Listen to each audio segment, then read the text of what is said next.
foundation is being built right now. I mean, it's the second phase, and first phase is in the weight room, and now this is the second phase of building the foundation of the ball club. And put a lot on him mentally today. He installed more, so it was good and bad, like it should be this time. Some good, some bad, but we're gaining it.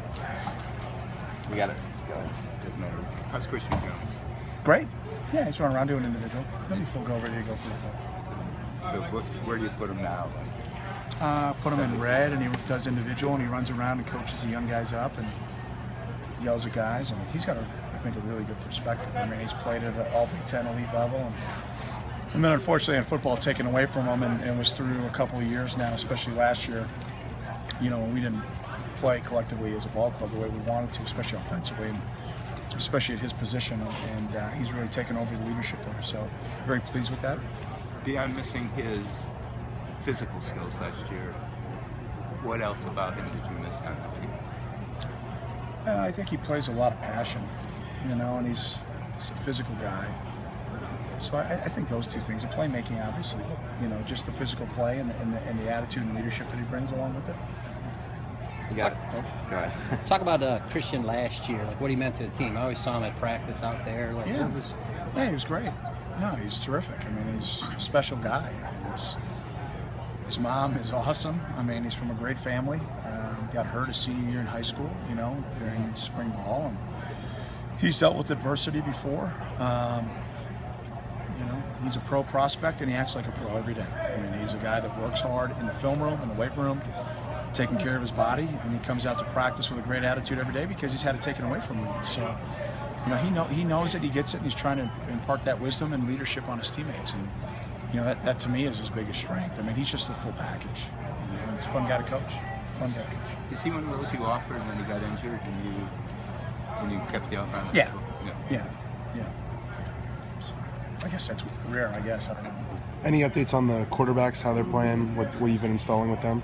Yeah, they're doing well in things and doing terrible in things, and you know, it's the ebb and flow of spring ball. I think. You know, one guy, it's kind of like both sides of the ball. Neither of them go home after each spring practice happy. The only guy that goes home happy is me if we're getting better and we stay injury free. Because there's ebb and flow. There's going to be good plays and bad plays. But I think they're doing well. I think they're, like I said at the start, I think they're great teammates. I think they're all trying to win the job, but I think they're all encouraging and uplifting their teammates. And that to me is probably what's more important, the humility. You know, the competitive humility, I think, is something that's pretty neat with all three guys.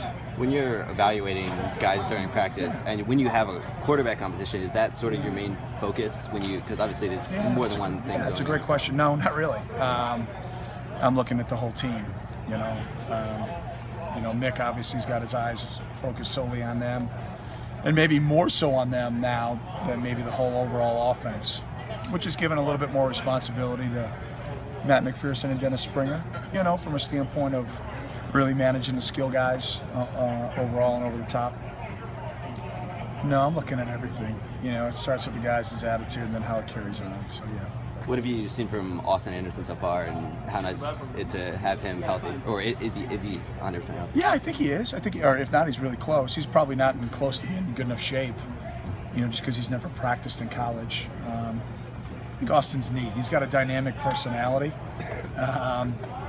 He's not a cookie-cutter personality, I guess is what I'd say. He's not a, you know, say the company line, he's the other way around. He's more free spirit, and, you know, I like those guys. And he's learning, he's growing. It will be a very hard spring for him mentally and physically, eradicating some bad habits, cultivating some new habits. You'll see. Are you guys talking to him today? Yeah, he's a dynamic guy. He's a really neat guy. Does that translate over to the field, that personality, from what you've seen? Not yet. He's learning. Yeah, it will. Usually, typically with guys like him that are dynamic, it usually carries over when he gets some confidence. Now, he'll tell you he's confident, but he's not. That's just the way it is. It's called false bravado. It's the way it is with redshirt freshmen. There's a couple brothers already on the team, and Tommy Vitale coming in this year to play with his brother Dan. Can you kind of talk about the unique dynamic when there's two brothers who are playing on the same team? Yeah, and you know, and Flynn Nagel coming in, his brothers have played. Right. Yeah, and the Baker brothers, and I don't know, the K-Rose and the Dickersons, and all that. We've had that here for a while. I'll go back when I played. There were multiple brother tandems, the Mussos and the Burtons of the world, and other guys. I just think that what that shows is that we back up what we tell kids in recruiting. And families understand and know as they've gone through the process the first time, kind of from A to Z. Identification that I'm a prospect, I sign, and now my son is actually in the program. So now the next young person in the family comes along, and if they're blessed enough to have a second son who's a Division I prospect, I think they have the family has a more keen ability to go out and ask the right questions in recruiting. And I think having a brother in the program and knowing everything about who we are and the full disclosure from a standpoint of what we try to be in recruiting and transparent, but then back it up, I think speaks volumes to the way that we go about our business in recruiting. How about the offensive line? You got a couple spots open this spring. Anybody standing out for you so far? Louis, we've only been in pads 2 days. I mean, I'm gonna, and I know you guys got to ask me, but 2 days doesn't make a player. We got a long way to go. I think that group is competing hard. I really do. I think they all are working their butts off to improve. I think some of the younger guys are getting a very heavy dose of reality of how physical it is up there.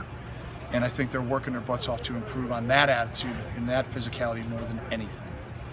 And I think the technique will follow, and I think the confidence will then follow after that.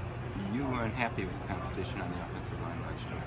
No, I was not. I think that we had some guys that became comfortable twos, and then we had some guys that got. That's what I meant. Yeah, and then we had some guys that had opportunities to win jobs and didn't win them, and then just took the role and accepted it. And that's really disappointing about last year. But a positive byproduct is those guys that are coming back have learned from that. So it stinks for the seniors from last year, but it's better for the team in the long run moving forward.